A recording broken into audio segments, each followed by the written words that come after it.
Okay, I'm going to give you a little tutorial. Okay, I'm going to give you a little tutorial about how to use Midi in GarageBand, and using Midi for recording your ideas is really good, and it's a good start for learning about the recording process. So I've opened up a new project, and I've set this first instrument here at the top. It's a software instrument, so if I was going to go to track and add a new track, that would be this first green one here that says software instrument, as opposed to audio.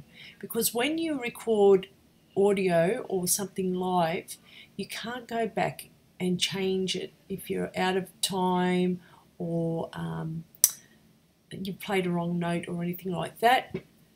You certainly can go back and re-record it, but sometimes when we don't know how to play a lot of other instruments, using a software instrument is really good for building your songs with different sounds. So we're using a software instrument there.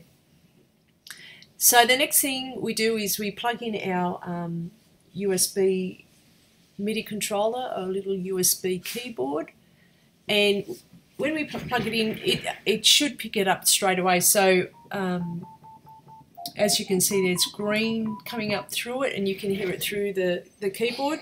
If that doesn't happen, you might need to change the preferences in GarageBand, and also too, sometimes the computer might not recognize it. You might have to download some software for it to recognize the keyboard. So we're going to record something, and I want to show you how Midi works basically.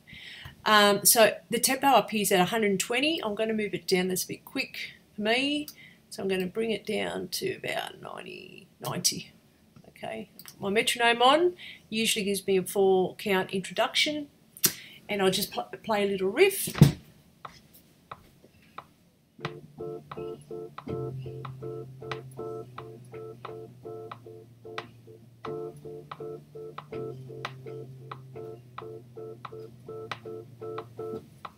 Okay, that's my little riff there, and you probably heard that. I'll turn that metronome off. You'll probably heard that it's a little bit out of time, so let's just play it back.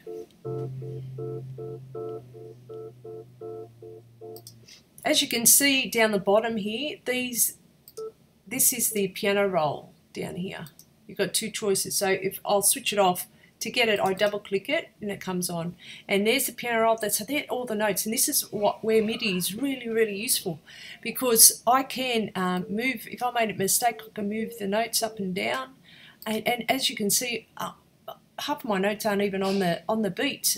These lines down here, like that's the first beat of the second bar. This is the first beat of the first bar here, and look, I'm crossing over, I'm not even on the beat. If I switch to score, you can actually see the notation. There's lots of these little quaver rests there. I should be playing on the beat there, not a half a beat off it. So I can fix that though using Midi. So to do that, I can go over to this part here where it says time quantize, sorry, and I can change this. Because I'm using quavers in there, I'm going to make it to read eighth notes, which are quavers. And as you can see, it just moved them all. Wow. So they're all on the beat. So let's listen to it.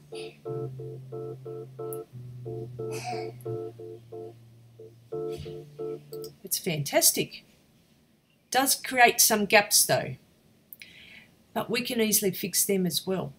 So if we're going to create some gaps, we can create some notes. So if I go here and I right click, it turns into a pencil, and I can put create note, create a note that's slightly off the beat. I can move it over. Down the bottom here, right click, I can create note.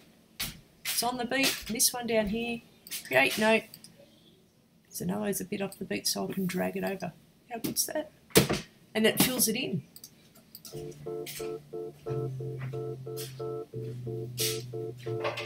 Okay, some other things, like this note down here is too long, so I can shorten it. Same with this one's too long, I can shorten it. This one here is not on the beat at all, I can move it. and shorten it. Okay, same with this one. This is what makes,